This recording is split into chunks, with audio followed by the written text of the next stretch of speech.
I received this yesterday. They think they know what's wrong with me.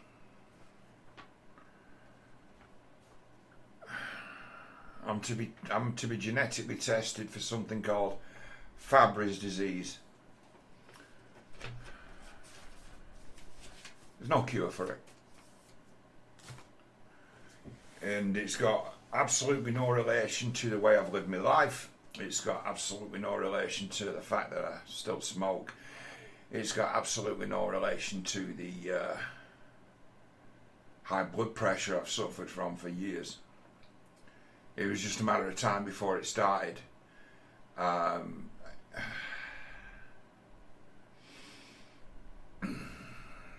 So it's like I'm going to be basically going to be genetically tested. I've got a new hospital that I'm going to be reporting to, the St Mary's Hospital at the Manchester Royal Infirmary Department for genetic related disease, and I'm likely going to face a new regime of medication, because the current medication I'm on is not doing anything. It's in some regards completely barking up the wrong tree. I'm no longer going to be under the care of the cardiac unit.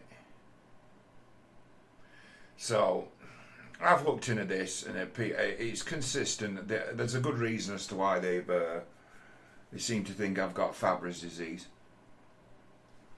Most of it makes sense, other than I don't have kidney failure.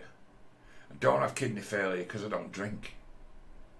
And with being a type O negative, I've got a very robust immune system. And it's those two things together that have kept me alive. What I can expect in the future, though, is a deterioration in my heart capacity, which will lead to strokes. And I've not had a stroke yet, or maybe I've had a few and just didn't notice. I haven't had a stroke yet, but when I start having strokes, I'm going to have lots of strokes before I eventually die.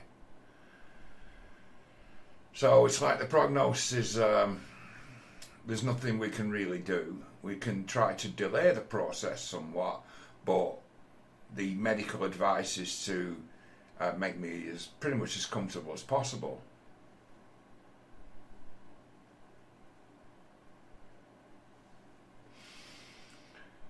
Bit of sad news. It's got to me. I only received that letter a couple of days ago. Yeah, the Department of Work and Pensions have rejected my appeal for PIP, personal independence payments, and ruled that I'm fit for work. Fit to work. Fit to work because I can feed myself, dress myself, and wipe my own ass. Fit to work. Incredible and absurd, but hey, that's the country we live in.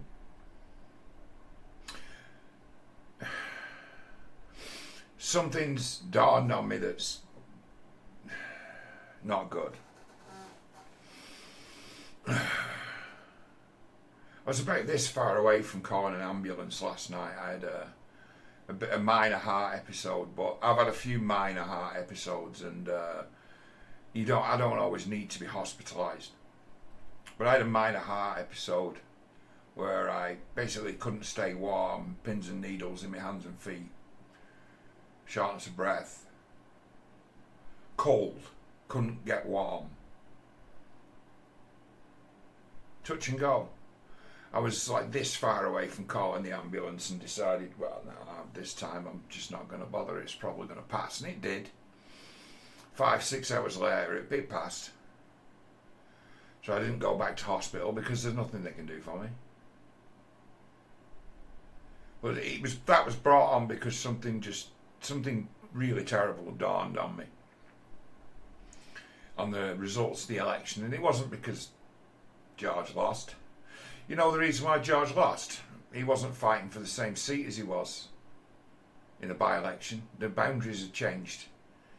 My old ward, Spotland and Phalange, is no longer part of the Rochdale constituency, and that provided him something like 40% of his vote last time around. So those people who wanted to vote for George again were not able to vote for George again, and they were given a choice between Conservative, Labour and Reform. So that was the end of that. The way that it splits down is that Littleborough is still part of Rochdale, where it's Littleborough that should have been removed from Rochdale and added to something like Hebden Bridge, Todmorden. But they changed the boundaries to remove Spotland and Phalange, which not so long ago, before it was kind of broken up somewhat, was actually rated the poorest and most degenerated neighbourhood or ward in Britain. And it's removed from Rochdale, removed from the Rochdale ward. So George Galloway could have expected to have gotten about 60 to 70% of the vote in that ward, but that ward has been moved into, it's in essence a part of Rochdale that's within literal spitting distance, spitting distance of the town hall is now part of another town. The town has been deliberately balkanised. Apparently it hasn't been done for political reasons, it's been done for reasons of population. A ward that could revolt against Labour has been moved into a new constituency that's all split up. It's got like districts and areas of it that always vote Conservative. So it's a matter of, well, they kind of win by default. You bring in the third party of Reform, who've been pushed and pushed and pushed by the mainstream media, and that splits the Conservative vote. Labour always win. Labour will always win Rochdale and the new formed or new enlarged ward of Hayward and Middleton. It's as if somebody made sure that the Labour could just never be defeated here. We knew this. Those of us who've been doing our bit, keeping an eye on this local election, we've seen the tactics of the Labour Party be win the town back from George Galloway, George Galloway's evil, destructive, divisive. He supports Putin, has been all they've campaigned on. So it's like, yeah, they made sure, they made sure that a great deal of money has been poured into the election campaign in Rochdale, a great deal of money from all sides. We've got election interference here, the likes of which I've never seen. Because usually there's no competition for Labour, they make sure there isn't any. But now there is, we've seen how they operate to make sure they win. So I wasn't too surprised when George came up 1,500 short because of the way that the boundaries were changed. You can't get people in Rochdale to vote Conservative, so they vote Reform. The Reform vote destroyed George. I don't personally know anyone who voted Labour but they won. Maybe I just don't get out enough, eh? I do, as much as I don't get out, I do keep an eye on what's going on, and I do keep an eye on local social media, but it's a matter of not the whole town is online. If we were to believe what was going to happen in the election from people who were just online, it could have been said to have been just a straight race between Reform and the Workers' Party and Labour not even being in the picture. But when the election result came in, they won. They got 1,500 more votes than George got. But that's not to say that there isn't still, what was it, 12, 13,000 people in Rochdale voted for George Galloway. They're not just going to go away. Today it's been all a matter of gloating and promises to get revenge, to be taught a lesson for having gone up against our betters. That's kind of the message that's been going around today. Those who backed the winning team are all behaving as if they picked the winner in a Grand National. Those who voted Reform and got Labour are now suffering with a little bit of, let's say, buyer's remorse. But here, in the result, an election turnout of 55%, that's the turnout. So that immediately points to 45% of this town is disenfranchised. Disenfranchised. That's a disaster. 45% of the local population disenfranchised. And they call it a democracy. And you've got your Labour candidate saying, this is a win for democracy. This is democracy in action. And it's like, well, no, it's not. 45% of the electorate are disenfranchised. They didn't vote, but they still live here. But they don't take part in elections. It's like, that isn't good. It's like that's a disaster. That means that our democracy doesn't actually function. That means that in the case of Rochdale, something like 14 or 15%, maybe less, of its population have delivered a Labour MP. A minuscule amount of the overall number of people who live here have decided the future of the town, which is what goes on. It's what it's like here. Not unusual to see a local election with a turnout in the 30%. 70% sometimes of this town are disenfranchised. Don't vote for anyone. Don't take part. But every single one of them, if you were to talk to them, would have something to say about the cost of living, about the price of rent, about the price of fuel. They'll all have something to say. And they're all out of the system. They'd all say, well, they're all as bad as each other. It doesn't matter. I don't have to turn up. So it's a matter of, you've been disenfranchised. That's voter suppression. Voter suppression having had an incredible effect in demoralising the local population. And then you scale it up nationally. 5% of the entire population of Britain are disenfranchised, did not vote. 40%.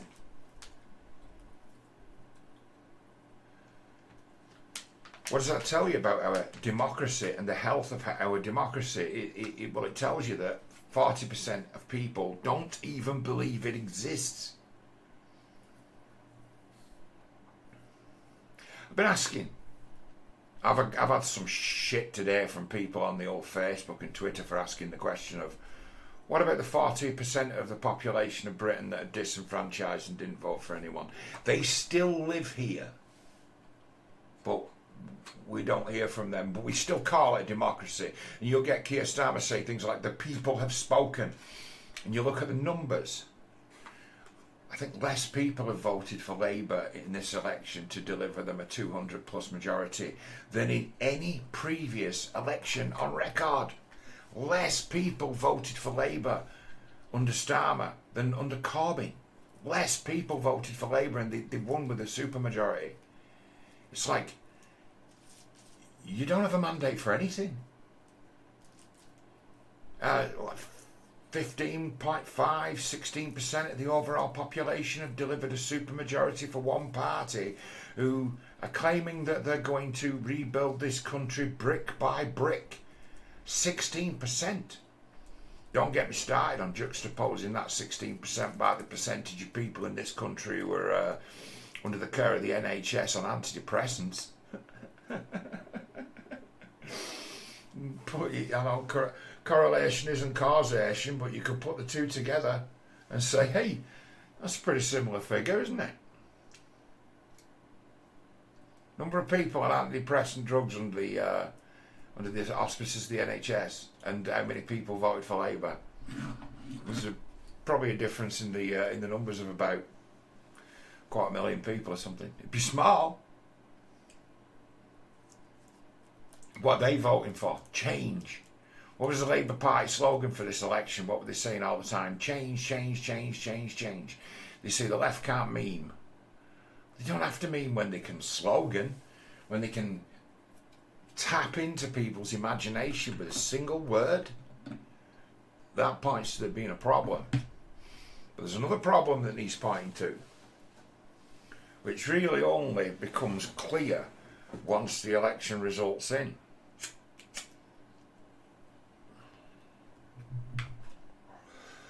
Rishi Sunak scuttled, sunk destroyed the Conservative Party deliberately. He scuttled the Conservative Party. He sunk them deliberately. He scuttled a ship. Have you seen the defeat they've taken? He scuttled the ship. Didn't call the snap election and then didn't really fight it. He pulled the plug on them like he had the right to. I think I know why.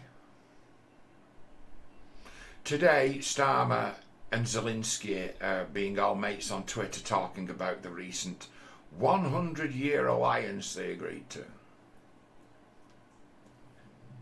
You know what?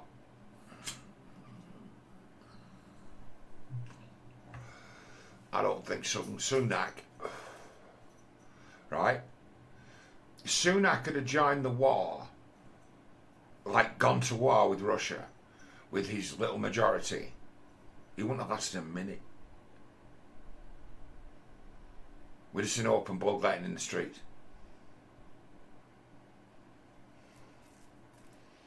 So he sacrificed the Conservative Party to give Labour the win so they'd have the majority, or they'd have the mandate in the great narrative to go and take us to war with Russia. And when you consider that we've got 40% of our population disenfranchised,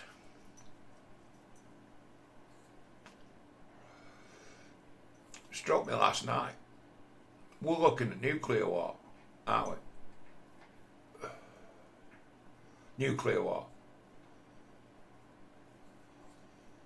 They don't need us. We don't matter.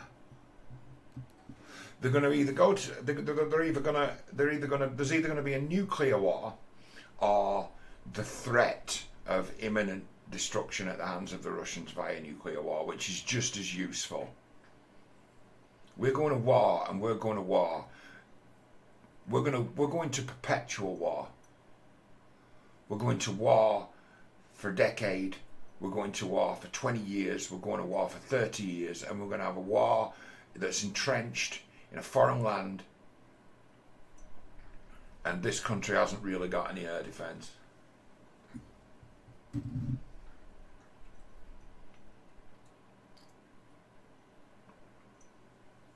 And on a war footing, at the same time as them all in being in lockstep with, well, the planet's dying anyway. They'll call it a resource war or something. But like something a bit like Fallout, isn't it?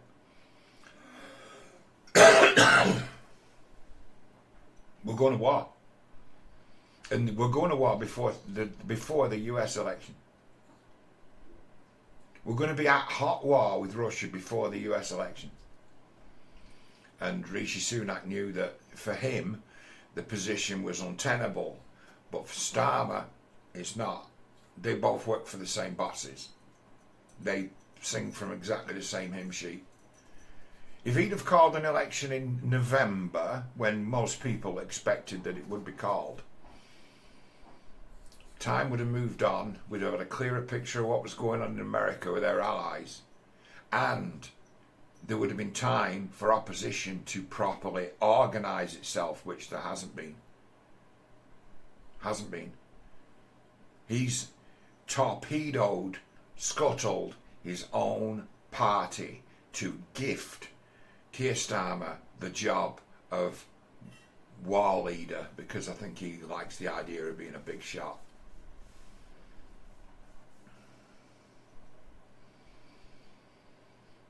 We haven't got any moral justification for, not really, for getting involved in the Ukraine war. We haven't, but they like to pretend we have. They like to pretend we have.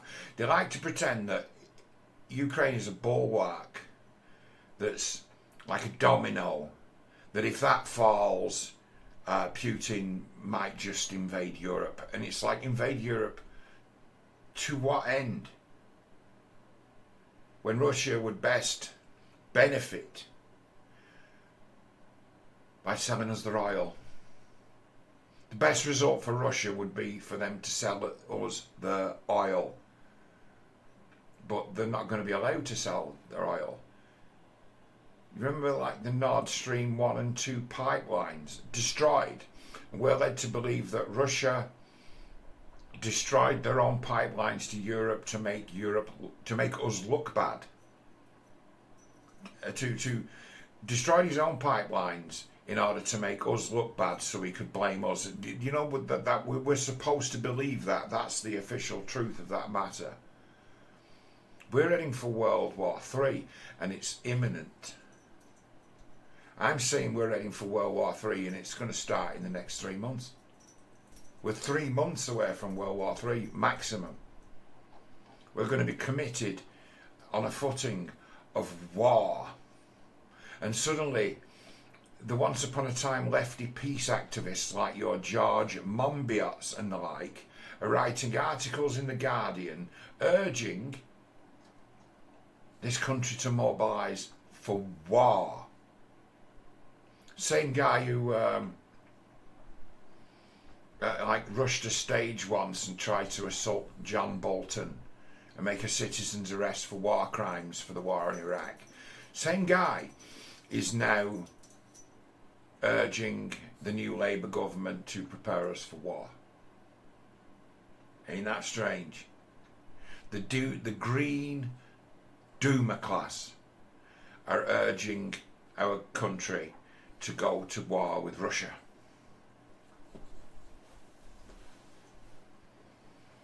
A snap election was suicide. Suicide by the Conservative Party to give Labour the win. To pass on the baton to a new group who would surely have a massive majority.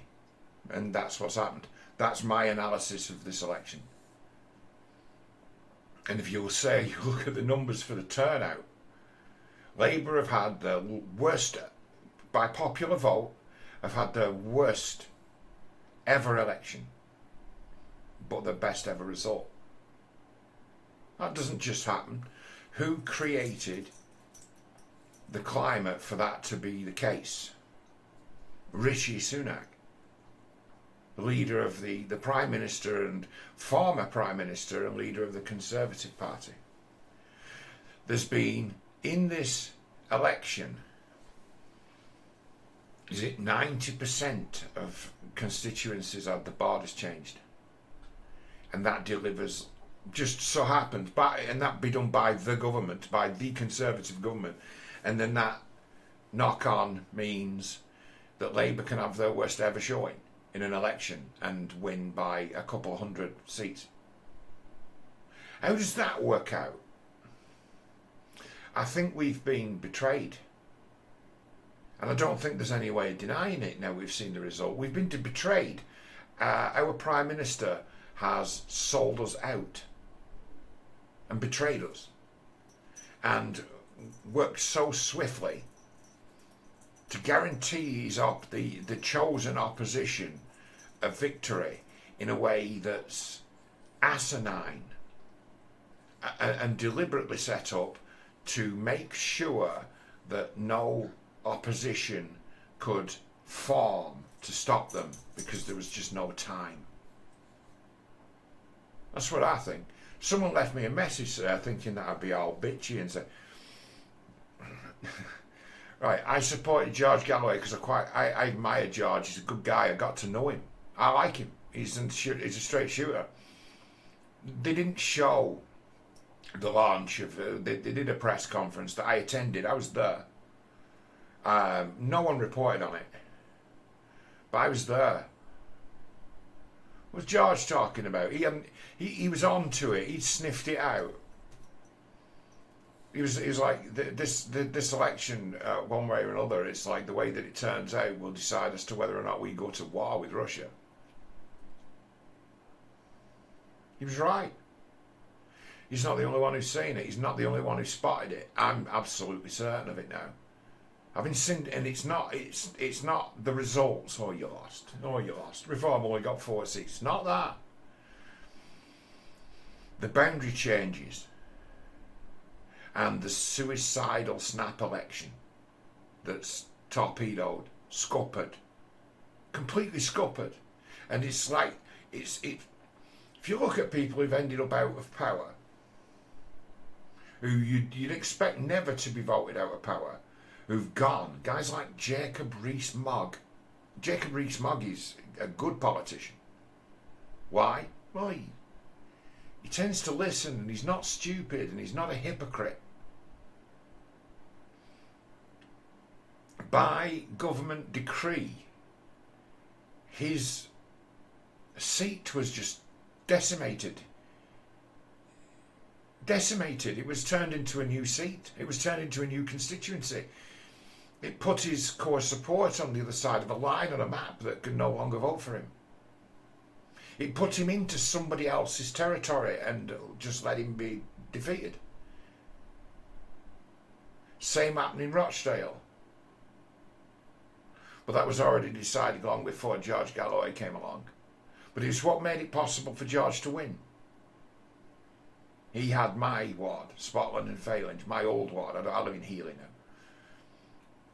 But he had my old ward, Spotland and Phalange, that he could just guaranteed to come out and vote for him, because under Labour, they've seen it become chaotic, like a third world country in some parts. Like a place where you'd be crazy to live, because it's just human waste. It's a zoo.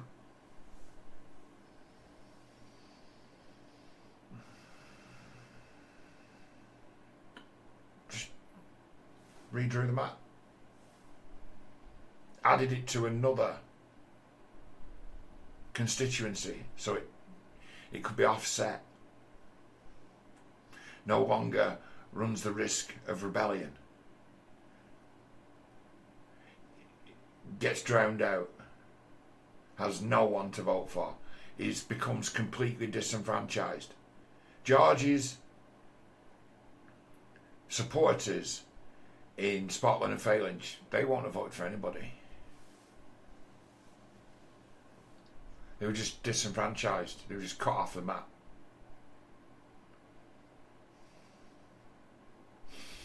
No one's bothered talking about George as to why he's running and why he ran and why he re-entered politics the way that he did. George is a peace activist. We've had a war breakout that need not happen in Ukraine, between Ukraine and Russia. I'm on no one's side of that, but I'm looking at him and say, this is fucky. There's no need for this.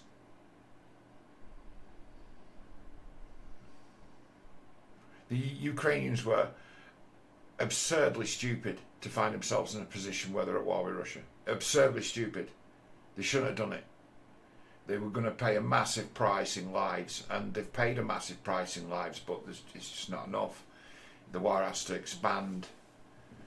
Macron in France has seen himself, he's more or less finished, isn't he? Why is he more or less finished? Because the people of France don't want to go to war against Russia. That's why he's finished. That's the thing that's happened, that's changed. That Macron wants to take France to war. Not just in Ukraine, he wants to take them into war against Russia in Africa as well. And he's gone. They have a different style of democracy than we do, don't they? They have multiple votes. They have multiple rounds of voting. They have time to develop an idea. Time to create coalitions. We don't do that. We don't have that. So, calls a snap election and doesn't give anyone a chance to organise. Stop what's going to happen.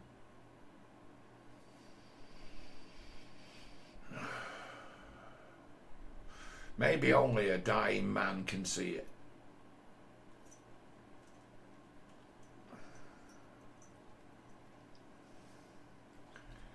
But it's a matter of, we're fucked. We're done. There's no democracy in this country. It's a stitch up.